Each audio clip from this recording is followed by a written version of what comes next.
Hey sinners, you're listening to Sinful Cuts, the podcast that takes a look at the wild, weird, and wonderful world of horror. We take a deep dive into some of your favorite movies, possibly uncover some hidden gems. Sometimes we even get some stinkers. Thank you so much for joining us. We truly love having you here. Please sit back, take a listen, and let's get our scare on.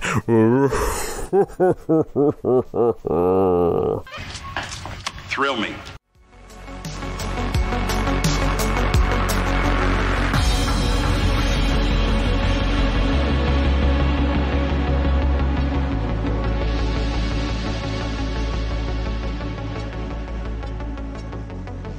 Hey sinners, I'm Shannon. And I'm Sean. And this is Sinful Cuts. Oh, end of the year Sinful Yay! Cuts. Oh my god! I know. Holy cow. Ugh.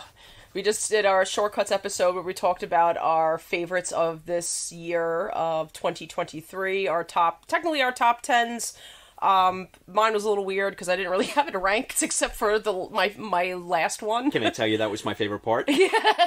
You're just like, there's no order for me. I am picking this one because it's in front of my face. Here you go. I went backwards and I just wrote them down as I saw them. Hey, but that was a super fun episode. Simple Cuts does it our way. Yes. All right? Yes, for sure. We're not beholden to the man. No. But, so we're continuing our holiday horror. Obviously, there's actually a lot of holiday horror that, we'll probably have to save for the next upcoming years, next coming seasons.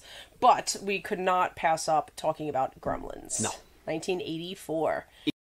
Steven Spielberg presents Gremlins. Billy Pelser has a nice home. Billy, is that you? Yeah, Mom, it's me. A nice job. A nice girl. If you're not doing anything this Thursday night, maybe you'd like to go out on a date with me? I'd love to. And loving parents who are about to give him You're gonna like this. No, don't shake it. We're gonna have to open it now. It won't wait till Christmas. the most unusual gift he ever got. What is it? No. It's your new pet. Come on, Barney, be a good dog. My dad gave it to me. But there are a few things to keep in mind. If you expose it to the light, you may hurt it. If you get it wet, it will multiply. All that from water? They got wet? Yeah, plain water. And most important, no matter how much they beg, never let them eat after midnight. Because when they do, they change.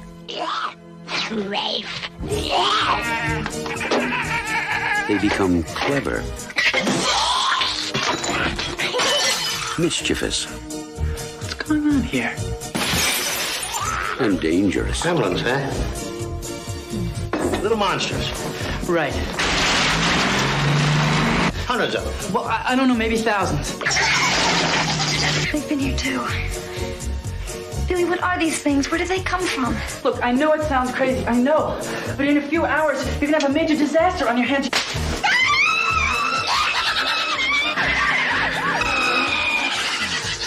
Gremlins, directed by Joe Dante. They'll be expecting you. Where do we even begin? Want me to read the summary? Well, you know what? For those who haven't seen this movie, shame on you. Before we get into the summary, why don't we talk for a hot second about, masterclass, kissable face, icon of the universe, Joe Dante. Okay. I wasn't sure if you were going to say Joe Dante or Chris Columbus. Oh boy, we've got all right, Sinner. So let's just go through the people that are involved in this film. You got Joe Dante directing. Mm-hmm. You've got Chris Columbus wrote the script. Mm-hmm. You've got Steven Spielberg as executive producer. Mm-hmm. You've got Jerry Goldsmith as the composer. The talent involved with this damn movie is pretty bonkers. Yeah. Joe Dante is probably... You think about horror movies, and you think about horror movies specifically in the 80s, and Joe Dante is absolutely one of those directors that has to stand out. I'm not saying that you have to love his work. That's up to you. Right. That's your own personal opinion. But you have to respect the filmography that he has. you know, starting with Piranha, which I believe is the 70s, but you've got Piranha. Yeah, 1978. I mean, you've got our battling werewolf movies in 82. You've got The Howling, and then, I mean, he didn't direct American Werewolf in London, but 82 was just a werewolf extravaganza. We had 2 werewolf movies that year, and it was incredible. But, I mean, The Howling we're definitely going to have to do The Howling, and I'm reaching towards the pen to put that down for Creature Features in May. Is slowly doing it. Sinners, I refuse to look away from Shannon as I reach for my pen, because I like making it very awkward for us every time we record. He's just, he's, you know, Piranha, The Howling, Inner Space, The Burbs. The guy, he makes these movies, and they're very good, and in my opinion, and they're very fun. Yeah, you know? a similar vibe to this film. And granted, it wasn't like Christmas time or anything like that, but 1998's Small Soldiers. Oh, yeah. As well. Like, Absolutely. I loved that movie. Oh, my God, Shannon, tell me you've seen, did you ever see Matinee? Have I seen Matinee? I don't recall. So I'm going to go with I probably didn't. It's with John Goodman, and John Goodman basically plays like a very William Castle type of film director and like self-promoter. And it takes place, I think it's in Key West during the 60s and the Cuban Missile Crisis, and everybody's freaking out about, you know, are they going to drop the bomb? Right. And John Goodman is promoting this movie called Mantis. Oh, I'm pretty sure it's Mantis. Well, a man Mantis, like the fly, and it's just so much fun, and it's so endearing, and it's very sweet. But it's one of Joe Dante's smaller films, but I really, really like it. I like it a lot. All right, hold on. I'm sorry, I can't do 2 things at once because I'm literally writing The Howling down for our feature month. Okay, so you know, that's Joe Dante. You know, in a nutshell. Great craftsman. He gets this gig because Spielberg had seen The Howling and had specifically seen Piranha, and he's like, you know what? Of all the Jaws ripoffs, Piranha was the best, you know? And I kind of agree with it. Yeah, I think so too. In comparison, yeah. It wasn't a perfect film, but... Orca, I'm blowing you a kiss, but I really do like Piranha. So, Dante's got the gig. Chris Columbus writes this script based off of nightmares that he had from his apartment where he thought little creatures, little rats and mice were going to chew his fingertips off. So I just love origin stories on how scripts get made. Seriously. But, like, to think that that Chris Columbus, who's famous for Home Alone and Mrs. Doubtfire and Harry Potter and the Sorcerer's Stone, and he wrote Gremlins, and his version was actually way darker, and your face is telling me you have a lot to say about this, so I'm going to shut up. So it came to him in many different ways. Mentioning the mice, he went to Chinatown a lot. It was just a little bit more affordable as far as getting food and everything, and you know, looking at all the shops, and it just kind of came to him. So literally, like, the shop I think you see in the film was probably replicated to what his actual experience was. Okay. So he wrote Gremlins. Gizmo was supposed to become like the baddie, the bad guy gremlin, metamorphosis-esque creature. Shannon, can we just I just want to pause for 1 second because we listened to actual Joe Dante talk about this for just a hot second, then we'll circle back. Okay. Well, the initial idea of Gremlins was not mine. It came from Chris Columbus, who was a writer who wanted to send out a spec script. Roald Dahl wrote a book that was in the 40s that Walt Disney almost made into an animated feature called Gremlins. And some of that ends up in our movie. One of the characters talks about that particular version of Gremlins. But as far as the designs go, Chris really drew pretty much what the Gremlins looked like in his script. And when we hired Chris Wallace and his crew to realize them, they actually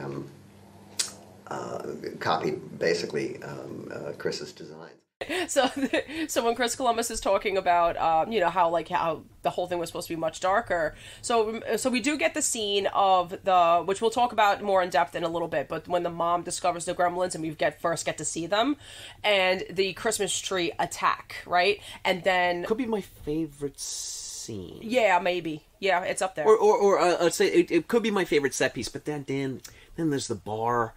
Then there's Spike's death. I mean, there's a lot. There's a lot. But it's up there. Yeah. So, it's kind of like the reveal, basically. And it was just so well done. But, so good. But we basically get the scene that we see in the movie, and then Billy comes home and rescues his mom. Now, what was supposed to originally happen was the mom's head was severed. What now? So Who got what? The scene of her getting attacked from the Christmas tree happens. And they kill her? Except and they cut her fucking head off? Yes! Oh my god! Yes, that was in the script. I want to see this version. I mean, the mom is great, and I love that she kills all the gremlins and triumphs, but I really want to see that scene. But Billy was supposed to come home to the Christmas tree toppled over and her severed head. Holy or he was going to pull up the Christmas tree and her head was underneath it, something like that. Oh my god! But that's love to see this. That's just a snippet of what crazy Chris Columbus wrote down. Wait a minute. So the guy who wrote Mrs. Doubtfire writes a scene where the mom gets decapitated, and Billy comes home to find the head. Mm-hmm. Oh, this is a wonderful world we live in. Oh, I just absolutely... Yeah. Oh, you made my holiday right now.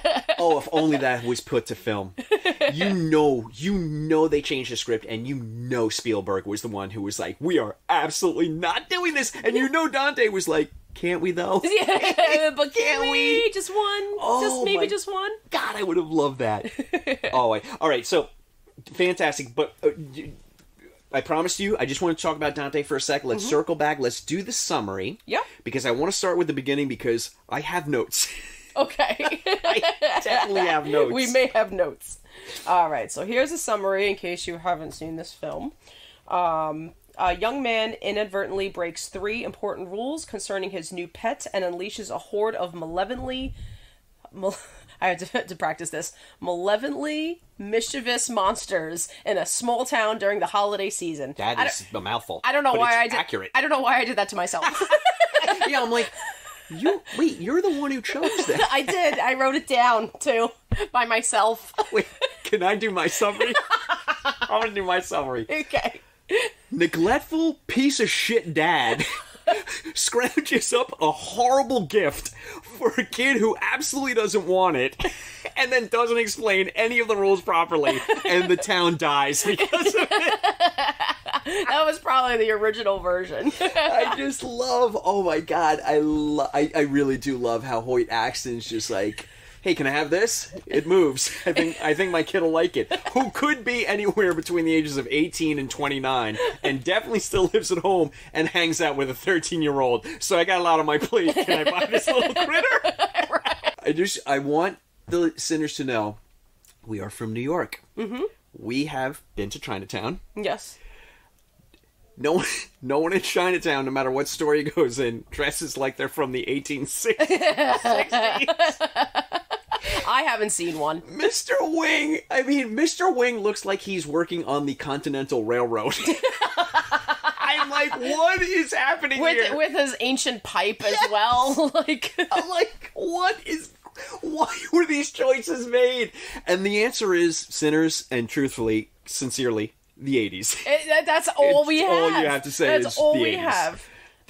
We don't need to go any further than that. Whatever fucked up vision you may have had, if you did it in the 80s, you're probably going to get away with it. Yeah, pretty much. Mr. Wing, who is just the worst representation of an Asian character in modern times, is of course like, this is a Mogwai and you can't have it because your shit doesn't work anyway and you're probably going to kill this thing before it gets to the airport. But the short round knockoff. And you know what his name is? Well, I mean, he has a name, but in the credits, I mean, like when you say Chinese boy. Oh my god. Oh my god. Joe Dante, I just got done praising you. And his real name is John. I mean, Jesus Christ. I mean, at least they gave him a Yankees baseball cap, which then would be cribbed. Mm-hmm. For Indiana Jones and the Temple of Doom. And I'm just like, this is the craziest store, and this is so bonkers, but I love it. I do love it. I mean, I've searched Chinatown for a store like this my entire life. They don't exist. So we have, Mr. Peltzer, and he gets stiff-armed by Mr. Wing, but that friggin' John, he's like, I don't know, man, make it worth my while. Yeah, basically. You can have one of these. I don't even remember if he gave him a price. No. You gotta, I'm like, what did he pay for him? Well, Mr. Peltzer probably gave him a shitty invention, too. It's possible. Oh, my God. But I love the set decoration of the store. I certainly don't love the costume, but I do love the set decoration of the store. And I kind of I do love a movie that begins with this kind of setup. Yes. Yes. It's really great for a horror movie. And, all right, so, Shannon, I guess we just talk about it. This is considered one of the quintessential gateway horror movies. So it was also really groundbreaking at the time because of how cutesy wootsy one character was, and heartfelt, and Christmas time and all of that, and then the escalation that we get, which was creepy but also hilarious and fun. Being the Gremlins, that's what this film actually started the whole PG-13 rating. This one in PG-13 Temple of Doom, right? Yeah, it didn't exist. So people, they were like, it's pretty violent, but it's also kind of cute. It's like... Yeah, I was just about to shit all over PG-13, but you know what? No, I won't do that because it actually is useful. Yeah. Because I'm thinking about a lot of, It's like a purgatory. Yeah. We were talking about it before. I saw Jaws when I was 6, and I'm still fucked up. So maybe PG-13 I won't go in the ocean. But, I think the thing that I get a kick out of the most is, do these ratings mean anything? Because if I want to see a PG-13 or an R when I was a kid, I found a way. Yeah. I do. I mean, I do think there are films out there that have an improper rating. But the ones that do and it fits, then the rating works. Yeah. So I do get that. Yeah. All right. So, Mr. Peltzer. I mean, I have a problem with that name. Mr. Peltzer brings Gizmo home, and very loving family in a very beautiful neighborhood. Mm-hmm. It's quintessential suburbia. Wait, where are they supposed to be in the country? Same. In the country? Oh, it's I think they're supposed to be in. Oh my God, was it supposed to be Pennsylvania? Right. I don't know if they ever say it. Town of Kingston Falls. But it just screams like John Hughes, Steven Spielberg. Well, it was the same backlot set as Back to the Future. Ooh, can I tell you something? Can I tell you something? Mm-hmm. I love a backlot movie. I really, really love a backlot movie. Well, yeah, because they could do so much. Especially when, mayhem towards the end of the movie and the Gremlins are everywhere, there is so much to look at. There is something always going on in every corner of the screen. I do not enjoy a backlot movie in 2023, soon to be 2024, but if it's the 80s or the 70s, I really love a backlot movie. Oh, good. I mean, Psycho. Okay. I don't know. It's just a weird thing I have, but I truly enjoy that. Nice. Oh, just a little fun fact. Same backlot, their neighborhood, same backlot as Marty McFly's house in Back to the Future. Yeah. Woo woo. I just said that.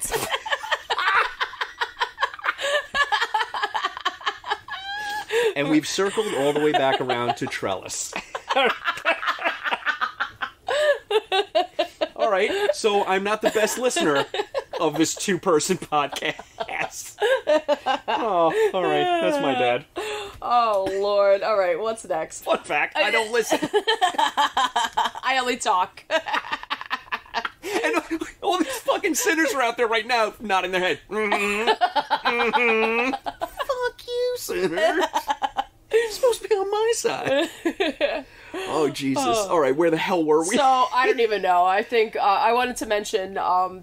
I forgot to mention, too, when Chris Columbus, when he was developing the story in his head. So creatures themselves, or Gizmo per se, so he's known as a Mogwai.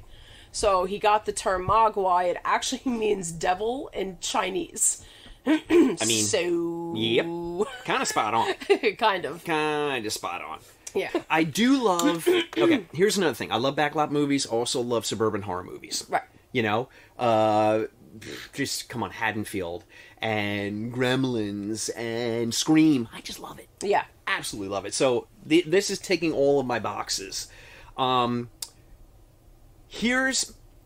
I like the family dynamic. Here's the one thing that I brush up against, and I understand that they painted themselves in a corner early on, and that is the age of Billy. Right. So Billy, in Dante's version, is going to be much younger. That's why Corey Feldman that's why he's hanging out with a 13-year-old kid. Mm-hmm. Because he was supposed to be in a similar age, and they'd already hired Corey Feldman. And Corey Feldman had a little bit of heat on him from, I think it could have been possibly Goonies. So, for whatever reason, or maybe Joe Dante, who's had Corey Feldman in some of his movies, just really was like, no, the kid stays. Yeah. He's probably already contracted in. Yeah, we'll figure it out. Yeah. So they make Billy older, and Billy's age is confusing for me because I'm like, well, you're hanging out with a 13-year-old kid, but you work at the bank. Are you working at the bank because you're done with college? Or are you...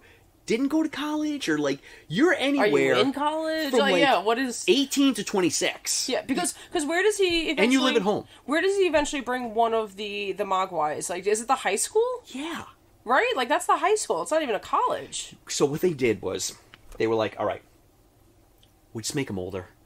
No one's gonna notice this. Yeah. We all notice it.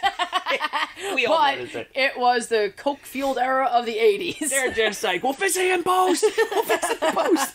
But they just didn't. They're like, look, it's too much to change everything, so we're just going to keep as is. But yeah, he goes to his science teacher, and I'm just like, all right. Because Judge Reinhold comes off as someone who's in his 20s, and he's got his apartment, and we're talking cable, and, you know, he is of the proper age for Phoebe Cates. And then I'm looking at Billy like, well, you're like this asexual substitute for Steven Spielberg. It's so weird. It's so weird to me, but I get over it. Yeah. Because it again, like where the movie escalates to, like it's not even really about them. It's about like what's happening to them, and you just don't care by the time, especially by the time you get to the Gremlins, and you know, and I know like everybody loved Gizmo. When especially like they said like in the documentary, like making of, whatever you want to call it, you know, when during the first like screening, like everybody, like as soon as he pops out of the box, everyone's like, oh. Remember when I told you what happened with Child's Play and Chucky? Yeah. This was it. I mean, you're taking a little bit of Yoda. Mm-hmm. And you're taking a little bit of like your favorite puppy that you've ever seen in your entire life, and your favorite teddy bear, and you're mashing it all together. And this thing was just dynamite. Yeah. So much so that, as Joe Dante explained previously, Spielberg was like, no, this guy's going to become one of our main characters. Yeah. And instead of turning him into the villain, you know, we'll fix it so that the villain comes off of him, but he can be a main character going forward. Yeah. To everyone's dismay except Steven Spielberg. Yeah. But Joe Dante admits, but it works.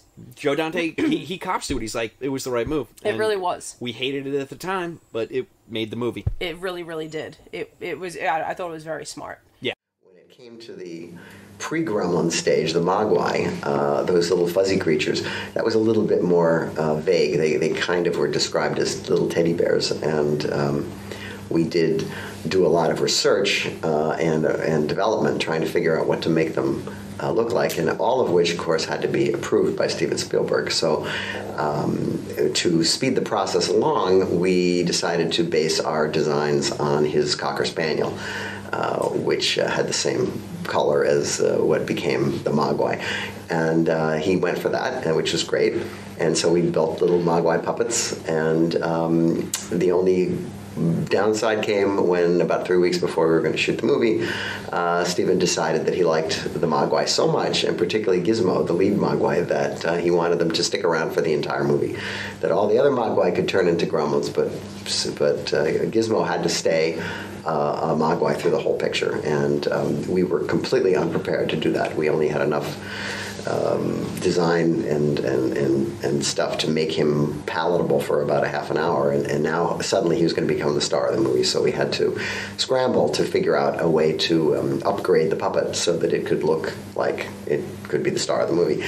Fun story about Zach Galligan is it was during the screening process where they're watching the film, the finished version. So going back to Gizmo deciding, that everyone decides that Gizmo is going to be the hero of the film, and so the whole end scene with Stripe, where he as Billy, he's just like, we have like hold this big fight scene or whatever, blah blah blah. He's like, and I totally remember I was the one that pulled the curtain down to expose the sun and kill him off and everything like that. He's like, so imagine my surprise as he's watching the film, and if you remember, they make it that Gizmo like flies across. Yeah. He's the one that pulls the chain or the string or whatever and pulls up the blinds. Very shout out to Horror of Dracula, by the way. And he's like, what? He's like, what happened? He's like, I didn't get my moment. I didn't even get to be the hero. No, and then I think he was kind of told, like, well, because fuck you, it's about Gizmo. It's not about you. How great is it that Steven Spielberg falls so in love with Zach Galligan that he gives him the part, and then falls so in love with the puppet that he takes most of the hero stuff away? Pretty much. Oh my god! All right, it was a good fight scene, though. So, my weirdness aside with Zach Galligan, he does a great job. I'm sorry, Zach. You did a great job. I just can't help but recast you in my head. But you're probably recasting me in the podcast right now, so that's fair. So it's fair. So, all right, we get the introduction of the Mogwai, and then they name him Gizmo, and then we get the rules. And look, I'm not gonna piss all over this because it's been done to death. But every second after midnight, it's just always after midnight. Yeah, it doesn't make sense. And if you can't have them drink water, how do they live? Right? Because everything's supposedly needs water. So the rules are insane. So he never has to bathe. He never has to. Yeah. So it doesn't make sense. So thinking about just the concept of Mogwai in general out in the universe. So they're never supposed to be exposed to rain, and never have, nor sun, nor can they ever eat or be in the sun. In the sunlight. You just summed it up with cocaine in the 80s, because nobody was like, hey, wait, hot sec, these 3 rules are fucked. Well, also too, like the actors, like, or in the movie, like, the father explains, to the son, and he's just like holding. Yeah, Billy's Gizmo, not like, well, hey, like, Dad, what am I supposed to feed him then? Yeah, he doesn't ask any questions at all. He goes, oh, okay. Shannon, how many hours is it before Billy fucks up the first rule? It's the first night. I think it's the first or second night, I believe. It's the first night. I think so. I'm watching the movie and I'm like, time-wise... Yeah, because Corey, I forget his friend's name that Corey Feldman plays, but... Pete? Yeah. Okay, so Pete comes over, like later that night. He's like, oh yeah, because he's like, oh, what's this? And it's like nobody is surprised or in awe of this new creature.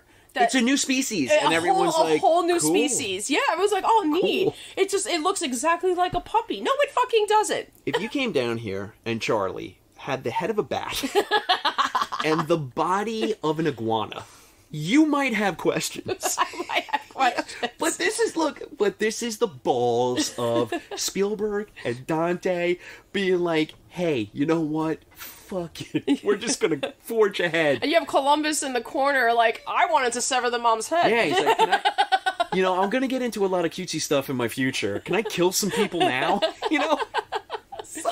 So it's such a bizarre setting that you just like it. I guess we're here, and I guess I just have to go with it. I guess we could say that horror has some asks of you as a viewer, and one of those in horror and sci-fi are suspension of disbelief. Mm-hmm. This movie really takes the piss. This movie's like, we're gonna push the envelope here, people, but who cares? It's so much fun. And like I said, it really, really is. It's been discussed to death online. It's been discussed to death on podcasts. But the rules are utterly and truly fucked, which kind of at this point makes me love them even more. And they could have the fourth rule: can't breathe. Yeah. Don't let them breathe. Don't let them breathe. You know? That's why he's in a box, airtight, no holes.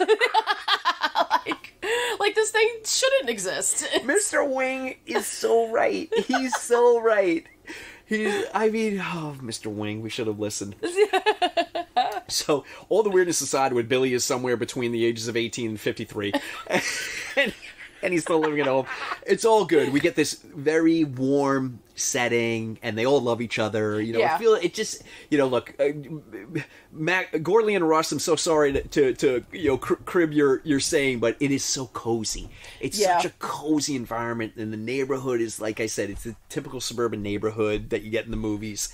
And then we get introduced to Billy's life in the bank, and then we're introduced to that Mrs. Deagle. Piece of garbage, Mrs. Deagle. Yeah, she was like the... So another thing with Chris Columbus writing this film, he did kind of take... the reason why it was also a Christmas setting, because he actually took it, ironically enough, because the movie literally just came out, he took it from It's a Wonderful Life. It's all over this damn movie. Yeah. All over this damn movie. Especially then once Mrs. Deagle walks in, you're like, oh, okay. Yeah. All right. Oh, shoot. Shannon, we went right past it. I think we need to talk about, because this is 84, let's just talk about Corey Feldman. He's not in the movie a lot. Yeah, not a lot at all. Let's just talk about his 80s run. Oh, it's pretty friggin' impressive. It's very impressive. We got in no order. We've got Gremlins. We've got Goonies. Goonies. We've got Stand By Me. You got License to Drive. License to Drive. I almost said Be Quiet and Drive. We even have Friday the 13th Part 5. 4 or 5. 4 or 6. Or 4 and 5. Oh yeah, really? No. 4 Sinners, and 5. Yeah, help us out. We're a little caught on the number, but he was definitely in a Friday the 13th. Absolutely. I feel like we're missing a gigantor. Either I'm thinking Lost 5. Boys.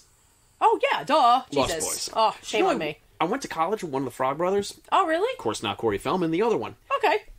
Guess his dad is Chekhov from Star Trek. Huh. Original series. Wow. I'm in the lobby of my dorm, and his dad picked him up, and I was like, that's Chekhov, and that's the Frog Brother. And then I walked right past them. And that is the end of the story. They didn't know me, and I didn't know them. They seem like lovely people. That's so random. Oh, yeah. Did I tell you my Famke Janssen Goodfellas story? For the 11th time? So, anyway, Corey Feldman's, he's got a hot hand here. He also was in The Burbs. I mean, I know it wasn't like a super smash or anything, but he's got a little Dante. Dante really likes him, Yeah. Yeah, he had a real run in the 80s, for sure. He really did. And he's got something now. I'm not... the shrug emoji, that's what I got now. I don't know if I want to get into it. No, I'm going to segue back to Gremlins. Yes. Corey, cherish your 80s run. Mm-hmm. How about that? Mm-hmm. Okay, so we basically with Mrs. Deagle, we have what we think is a modern day Scrooge, in a way. Kind of establishing our film villain. It will not be. But we're thinking that right now. She wants to kill the dog. Right? Oh my god, can we talk about this dog for a second? Okay. The most adorable dog ever put on film. I know. Oh my god. Mushroom, who plays Barney. Right? Okay. Yeah, Barney. Yeah. But his name is Mushroom. How cute is that? Oh. This dog is a phenomenal actor. How, okay, so there's a scene where, now the Gremlins are, they didn't transform into Gremlins yet. I think they're still the Mogwais, but, obviously because he gets them wet, like other little Mogwai, little puffballs just pop out and grow. Yeah. Again, they were not surprised about it. They were like, oh, I get, this is happening now. Nobody in this film asks a question. No one. The only one who asks a question is poor Glenn Thurman. who, for his troubles, gets killed. Yes, basically. Basically, yes. Yeah, I think that's only 2 kills, really, the whole film, unless you want to count the Gremlins, but... Wait, does Futterman die? Because Deagle dies. He does not. You're right, Futterman doesn't die. We think... Well, by the end of this movie, we think that they do, Mr. and Mrs. Futterman, but they're in the sequel. Spoiler alert. 100% right. Yeah. You're 100%. Yeah, they're both in the sequel. Oh my god. Yeah. I just got to pause you right there because we would not be able to call ourselves horror movie lovers if we didn't acknowledge Dick Miller, who plays Mr. Futterman, who is in just damn near every Joe Dante film in some capacity. Yeah, there's way too many to even... Dick Miller, who played the original Seymour in Roger Corman's, oh my god, I just said the character name and A Little Shop of Horrors. Yes. Jesus. Dick Miller is just an all-time... He's just one of the great character actors of all time. Yes. I love that guy. Yeah, I think he's great. That's it. Just wanted to give Dick Miller some plays. Fucking plays. Oh my god. I'm going to pull the teeth out of my mouth.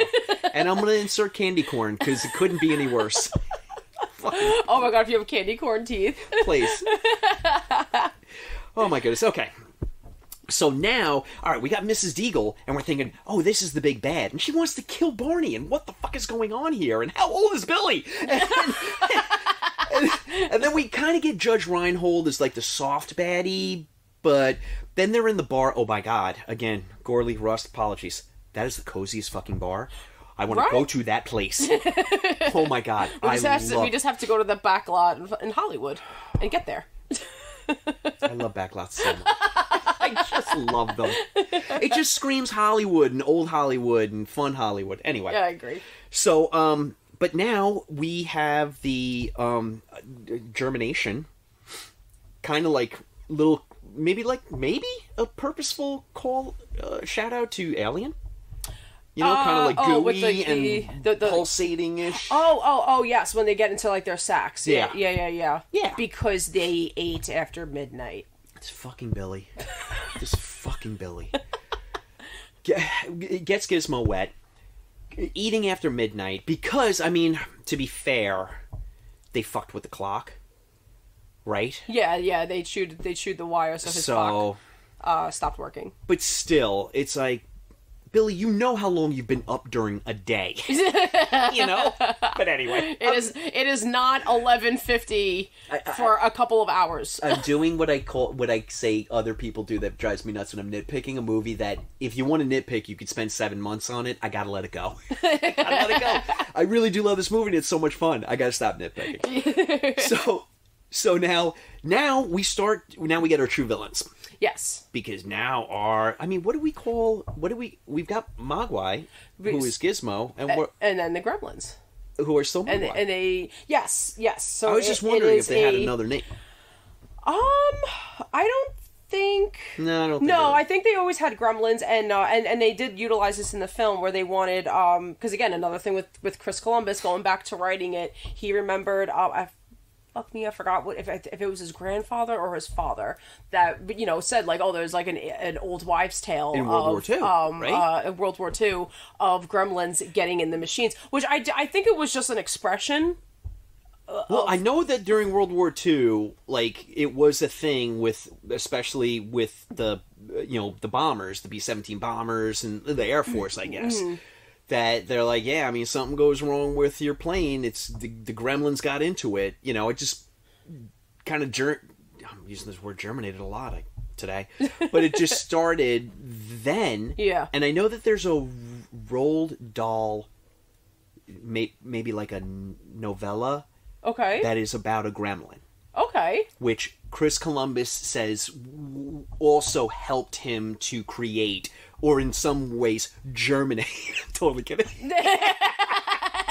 In some ways create a larger picture of what Gremlins would be. So this was a thing, and then Joe Dante's like, wait, let me really paint the picture for you. And Mr. Futterman's wearing his gear from World War II. Like, I got you, fam. He's like, what, this is my bomber jacket and cap from the B-17 I was in. And he drove his, did he drive his, like, plow truck or Drove something? His fucking tractor to His the bar. His which tractor. I'm like, well played, Mr. Futterman. Well played. He's adorable. I mean, the way Phoebe Cates takes care of him at the bar and she convinces him that he should walk home. He's like, you know what? I'm going to walk home. Yeah. It's adorable. It is adorable. This is just a soft, sweet, it's just such a gush movie. And then a lot of people get killed. Or not. Some people get killed, but the town gets destroyed and a lot of people get hurt. I think you assume, that other people probably got killed, but so we, technically in this movie, again, we get like 4. Mr. and Mrs. Futterman, who we think, obviously they just take that, how they survived. I don't even think they explain it in the sequel. I don't remember that. But yeah, but the sequel is a whole nother conversation, which we'll probably maybe we'll touch on it maybe a little bit. Oh, I love the sequel. Yeah, we'll talk about it for a hot second. I do love the sequel. So, when we conclude, I think we'll mention it. But other than that, it was, the high school science teacher. Yep. And Mrs. Deagle. Yeah. Oh, and by the way, they could read. Right? They're not allowed to eat, they're not allowed to get wet or bathe, but they could read. Because they saw, Stripe saw, like, Deagle Estates, right? Like, she owns, like, whatever. And he says, he's like, Deagle. And I'm like, so you could read? Gizmo drives a car at the end of the movie. Well, yeah. Everything. And he knows how to because he watched film. Well, that's how I learned to drive. Same. Never took driver's ed. I just watched an old episode of Matt Houston, and I was like, got it. Ready to go. Mom, hand me the keys. Looks easy. Okay, so we establish some of our set pieces here. So we've got Phoebe Cates is working in the bar, and she's got a sob story. We're not really sure what it is, but we'll definitely find out. Yeah. We have a nice, cute relationship between them, and Billy asks her out, and we have a little budding romance here. Yeah. Judge Reinhold, who I read was supposed to be killed in the movie.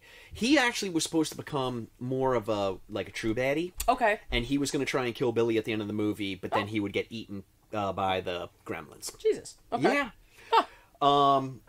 But yeah, I mean, there's a lot of variations where that Chris Columbus script got changed. In an alternate universe, I'm telling you, that movie exists. Damn, I wonder if the original script's out there. I'm going to look for it, because that would be a blast to see that. That would be cool. To read it. So let's circle back, because you were talking, you were talking, well, this movie's all over the place, so I think that's why we're naturally being just talking all over the place, because it's just that wild of a movie. But when we have the sacks, and the gremlins are hatching or hatched basically at this point. So the mom, this was a really cool scene because again, like we established the fact that they have a close, tight knit family. They are adorable. They forgive their father. Obviously, time and time again, and we'll get to another scene, a funny scene with the father in a second. But the scene where now the gremlins are basically revealed, right? And we first see him, eating cookies or whatever in the kitchen, wreaking havoc in her kitchen. Dude, okay, she turns fucking badass. She doesn't even flinch. She's just like, there's a fucking gremlin eating my fucking Christmas cookies. I'm gonna get him. Now, and she fucking turns the... Don't you feel like this is the scene where Joe Dante's like, this is why you hired me. Let me show you what I can do. Oh, yeah, maybe. You know? Yeah. Look, shout out... Oh, my God. Because this is probably the first, violent part, right? Where she... Truly. Because in the next one, she fucking stuffs him in a microwave. Microwave is probably my favorite kill. That's insane. I really love Spike melting and then coming out of the fountain at the end and, I love that. Can I blow your mind really fast? Give it to me. Because you keep saying Spike, and I feel like a lot of people say Spike. Stripe. His name is Stripe. Why do I keep saying Spike? Because it naturally rolls off, I think. Stripe. But yeah. I watched the wrong movies. I watched fucking Munchies. I gotta go. Sinners. Did you watch? I'm sorry. Did you watch Ghoulies? I watched Ghoulies. Stripe. Yes. So sorry. No, that's okay. That's why I'm like, can I blow your mind? Do you think his name is Spike? And I'm wondering if Sinners, if you believe his name is Spike. It's not. It's Stripe. I was watching Buffy. And I totally screwed it up. I loved Spike. Thank you for correcting me. That's okay. The reveal of the Gremlins and the kitchen fight, I think, are Yeah, that's the first. That is where we actually see the Gremlins in action. But that is my favorite set piece of the movie because all of a sudden you're like, we're watching this thing, and it's kind of like Spielberg cutesy, and we like it. Don't get me wrong. Yeah. We're kind of loving all the... Yeah, we're enjoying it. Like, it's like a warm, toasty sweater, and then Joe Dante's like, da-da-da-da. He's not directing this, I am. Just like Toby Hooper was like, da-da-da-da. He's only executive producing Poltergeist, I'm directing it, and skeletons come out of the pool, you know? So, I mean, there's such insane Spielberg influence on both this and Poltergeist. By the way, I'm going to ask you a question, sidebar. Mm-hmm. Do you think this is... In my opinion, this is the last Spielberg movie where he truly leans into anything truly dark and truly genre. I'm not saying you don't get it in Jurassic Park. There are definitely moments. Yeah, because I was just going to say definitely in Jurassic Park. For sure, but it's not a genre movie. That's an action movie. Yeah, you know? I agree. I feel like this is his truly... And look, Sinners... Schindler's List, horrific. I'm talking about genre.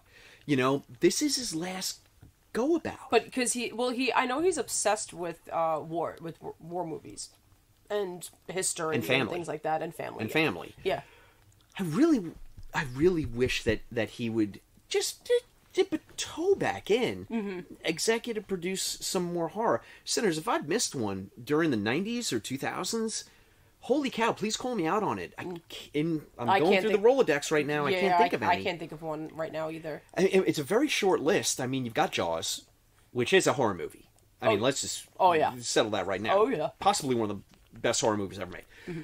You got Jaws, you have Close Encounters, which ultimately turns out to be more of a soft, inclusive, hey, this is great, but starts with very, very horror vibes. Right. Then he's directing those. Then you've got executive producing Poltergeist and Gremlins. I really do think this is it for him. I think so too. I'm out. Yeah, I think so. Okay, all right. I want to get your opinion on it. I make sure I'm not crazy, but I might have to look it up later now just to make sure. Sure, wish he'd just dip a little toe back in there. Yeah, you know. Maybe we'll get it. Yeah, no, look, he's 76 years young. That's all. Sorry about that. I just had to have my Spielberg tangent there. All right.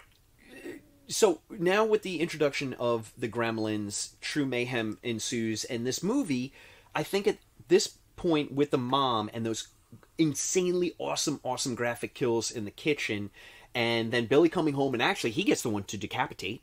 You know, he cuts the head off the gremlin. Remember, with the sword that falls off the wall?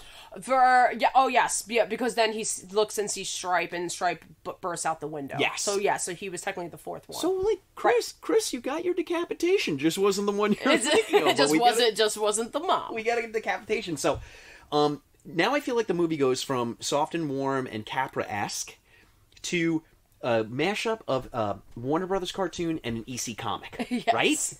And boy, oh boy, I mean, just saying those words in my mouth felt delicious. Oh my god! Because now we're introduced to the bar scene, right? Which to me is kind of equivalent to a Star Wars cantina set. Oh my god! There's possibly better. Possibly better. Ooh, I know. I'm not picking any fights. They're both great. There's so much going on. And this is when, like, things get interesting. So now we see all the gremlins. You got the drunk gremlins just... The flasher. Singing. The flasher, yeah. The crook with the ski mask and a tiny gun. They were the best. Oh, yes. The one with there was a flash dance one. Yeah. And why do we get that? Because of the 80s. The hooker? The hooker. What's a hooker? The hooker. The Frank Sinatra guy? It was... I mean... If you get to this part and you're like, this is ridiculous, this movie wasn't for you. No. If you get to this part and you're like, shoot this shit into my veins for eternity, then you should be listening to this podcast. Yes. But this scene is just so great. Like, it's worth it just to watch this one scene. Damn, is this the best set piece of the movie? It is. It absolutely I think it is. Because it's just like... It just keeps escalating and getting crazier and crazier. And poor Phoebe Cates is like, my shift is over. I just want to go home. So just a you know, not a lot happens other than, you know, Mrs. Deagle gets killed in a very EC Comics way. Oh God, that was That was that's, great. I was gonna say that's probably like my second. Speaking of escalate, Right? Oh my God, we passed over the poor Glenn Thurman's death, the science teacher. So originally, which you don't really get. You get the body. Originally, Chris Columbus and Dante were going to have him laying on his desk, and there were going to be 100 needles in his face. Oh Lord! Instead, he gets one in the butt. Okay. And, you know, softer. Mm-hmm. I'm looking at you, Steven Spielberg. Let Dante be Dante, damn it. But we never would have... I mean, we never would have gotten the movie that it was unless Steven Spielberg probably reined everybody in and was like, guys, come on. Yeah, like, oh, keep it family. Come on. Trust me. So, we get Deagle dead. We get poor Glenn Thurman dead. We now... You're assuming the Futtermans are dead. We're assuming the Futtermans dead. We skipped over the fact that why are there so many gremlins? Because they go to the YMCA, Stripe submerges in the pool, and it's just like Jiffy Pop popcorn. Which is a very creepy scene. Oh, hells yeah! I just remember, like, so if you remember the, you may have to, like, maybe play on, you know, like, the actual, like, the it's like not even a song, it's a noise. I will, you know what, Sinners? And this is what it sounds like. Yeah.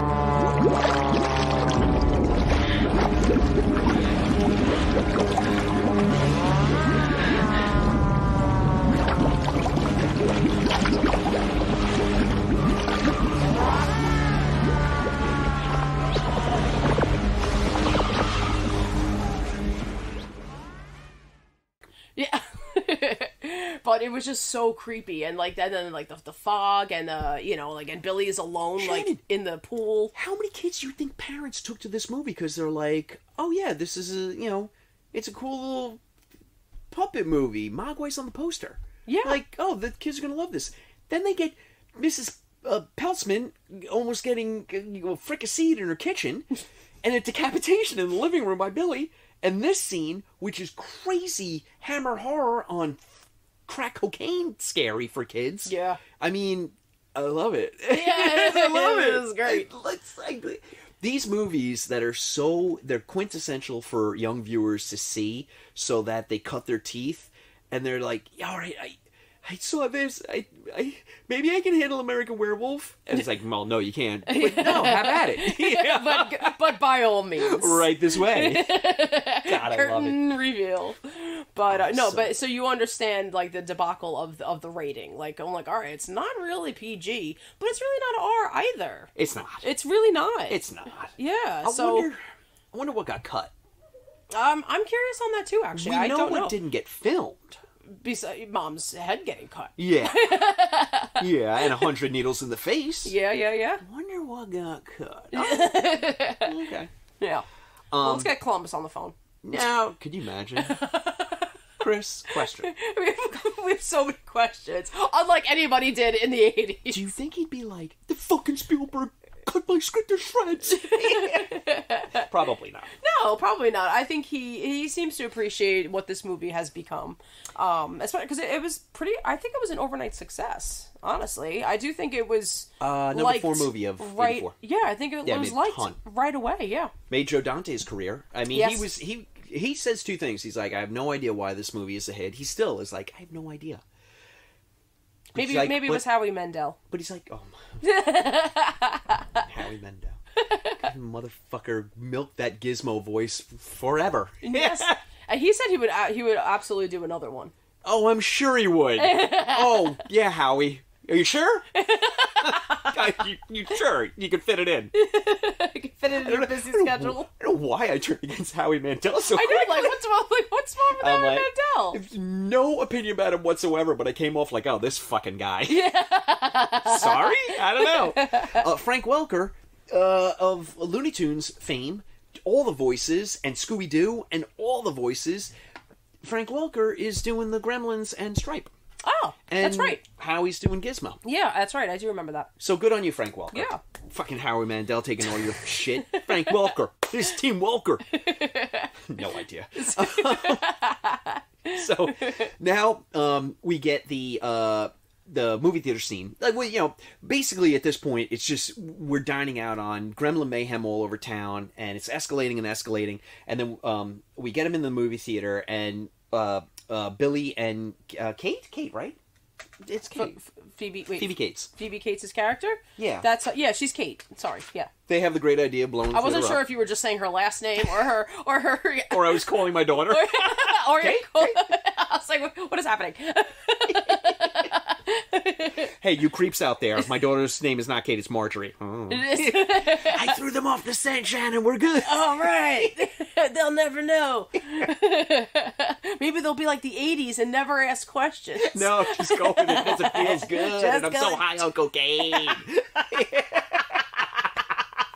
So now we've winnowed everything down because we kill all the gremlins, or so we think, and now it's the showdown between Billy, Gizmo, and Stripe. Yes. And this actually, when I'm watching it again, and Stripe shoots Billy with the arrow, with like the dart arrow, I'm like, hey, this is a lot more violent than I remember. Oh yeah, it was very violent. He had the chainsaw, the what else did he have? I felt didn't he have like I don't know what they're for, but didn't he have like saws that he was like throwing at him too? Yeah, right.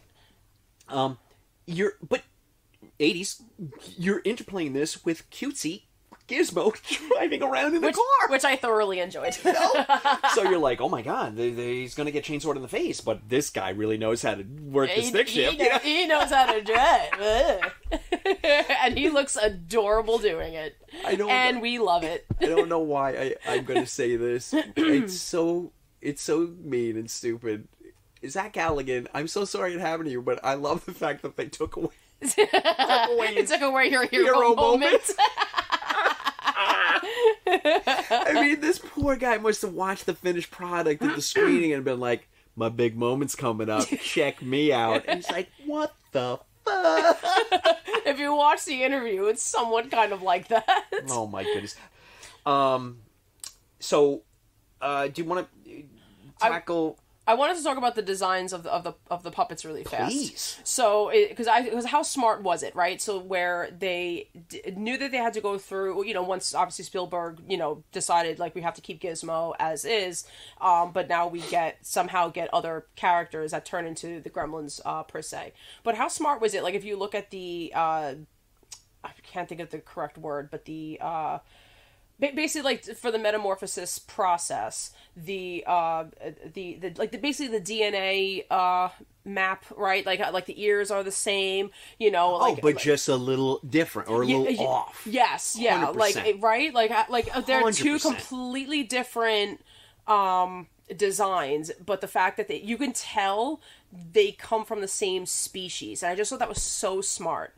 And these puppets, it still holds up today because of the work. Like even there's no CGI in this film, which it didn't need it. Pre-CGI, yeah. It was very pre-CGI. Even the scene where Stripe, after he jumps in the pool and he gets the lot of them, basically, you see them all. That was stop motion animation. Yes. Yeah. So it was. Let's give a shout out to Chris Wallace. He's the dude who. He's the creature design. Yes. So I just wanted to give that. Yeah, I just wanted to discuss that. And one, so like everyone, because it's kind of funny when you watch. I think it was. I want to say.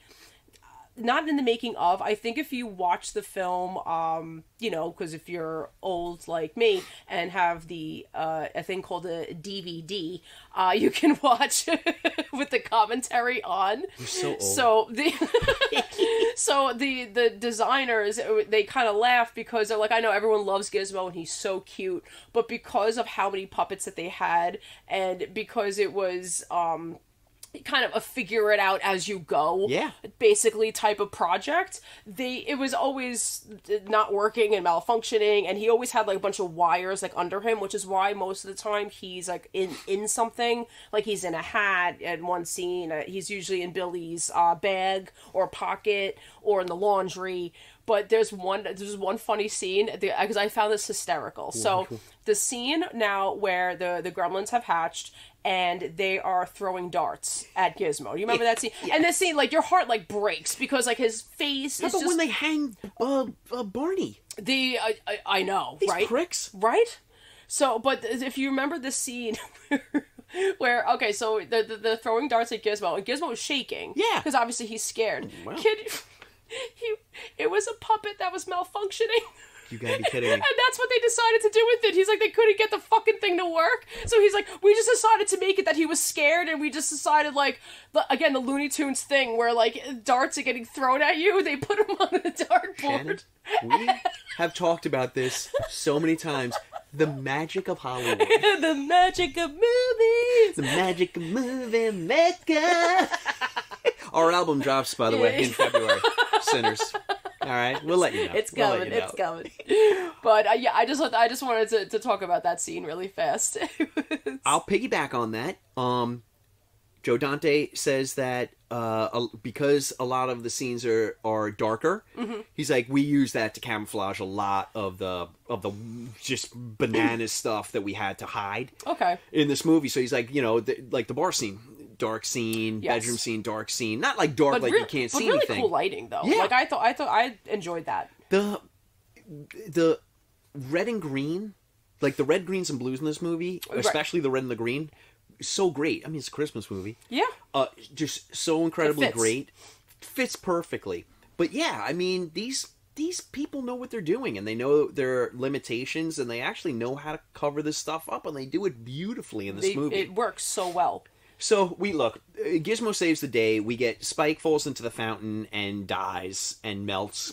Essentially, but he gets that one great villain moment where he leaps out and then his bones clatter and his eyeballs roll out. It's so good. It's so great. So damn good.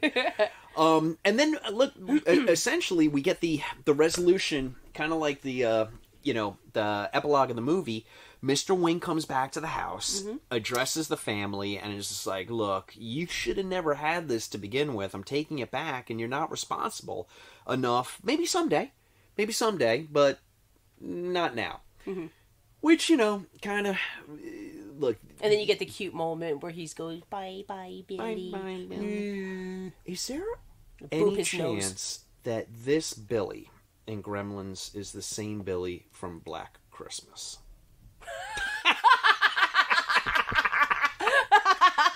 Your face was perfect. You literally, for a nanosecond, were like, is it possible?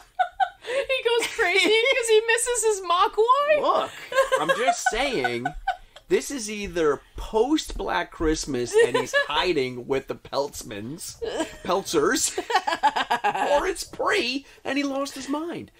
I'm just saying that the name Billy, it's odd that they're both named Billy.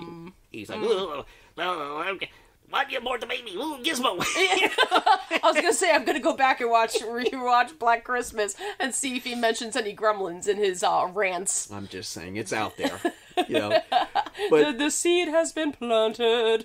This is my favorite scene in the movie because it's so insane. Mr. Wing takes Gizmo and starts walking down the street, a street we've seen many times during the movie. And it's a matte painting, and it looks like a Hooverville from 1920. It's a completely different neighborhood. It's not even a neighborhood. It's a shanty town. And it's also snowed 5 feet. And I'm like, why? Wait, where is this? What? And for a hot second, I'm like, did Mr. Wing leave the front door, but he's magical, and now he's going back in time or something? It's so insane that they did a matte painting of a neighborhood that doesn't even look like the neighborhood for the movie. But it makes me love this movie even more. Again, and did anybody ask any questions, you think? None. No. None. They were like... They looked at it like, this works. This works perfectly. We already spent the money. You already made the painting. Just use it. I love it. Oh, I absolutely love it. Oh, fucking amazing. Mr. Wing. Utterly amazing. All right, so that is Gremlins. I mean, look, okay, we tore it to pieces, but please, sinners, know that we did it in an absolutely loving way because we adore this movie. I absolutely love this movie. It's a Christmas watch. It's a watch anytime, but it's every year. It's a Christmas watch, hands down. Mm-hmm. Oh, my goodness. If you're ever gonna ever peek into Gremlins 2, because that was not a Christmas movie, that's just in the city on a random, That's a hot summer day movie. That might be might be a hot summer day movie, because it could be a Tuesday afternoon for all we know, but because he's working 9 to 5, but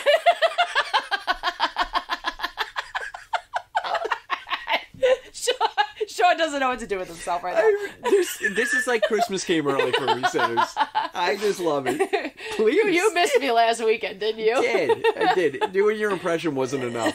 I need the real thing. But so if you haven't seen Gremlins 2, please experience it in this fashion. Hi. Google. Well, you can absolutely. You would thoroughly enjoy yourself. But watch Key and Peele's. Oh my god. It's called The Writer's Room for Gremlins 2. Watch that skit. I lost my mind watching them because by this point, obviously, because I'm a little older and I have seen Gremlins 2 by this point, I was going I'm like, oh my god, this is literally the movie. It was, and then go and watch Gremlins 2. It's such a good time. It's such a good time. I think that's another movie again we'll have to dive into. Maybe we'll do that in the summer. Creature feature? Hell yeah. Nice. Hell yeah. Huzzah. When is Creature feature? April? That's April, May? July. Huzzah. July. Okay. Wear your shorts, sinners. Yeah. 2 quick things about that Key and Peele. One, I am going to post a short little clip of Joe Dante talking about that sketch. Nice. Yeah. And 2, something in the back of my head says that this movie is so special to Jordan Peele, he may have a Gremlins 2 in him somewhere down the line. You could totally see that, right? I could see that. Right? Absolutely. Oh, my God. All right, look, our mouth just out into the atmosphere. Please. Put it right in Jordan Peele's sweet, delicious ear. Oh, all right. So my take on Gremlins 2 is it's like an acid flash in the best way possible. I love it so much. It takes like... It just takes the parts of Gremlins that everybody talked about, and they're like, imagine if we just made it like 10 times crazier, and then they just absolutely went and did that. And they did, yeah. Oh, so much fun. Okay. So, sinners, we gotta wrap up the end of the year. We gotta get to our next podcast, because we're giving you one more juicy holiday movie before we're out. Mm-hmm. So, that's it for us. Please go watch Gremlins. It is just incredible. It's a delight. It is. Everybody involved with it, great job. Good on you. Mm-hmm. Shannon, you know what to do. And that's a cut.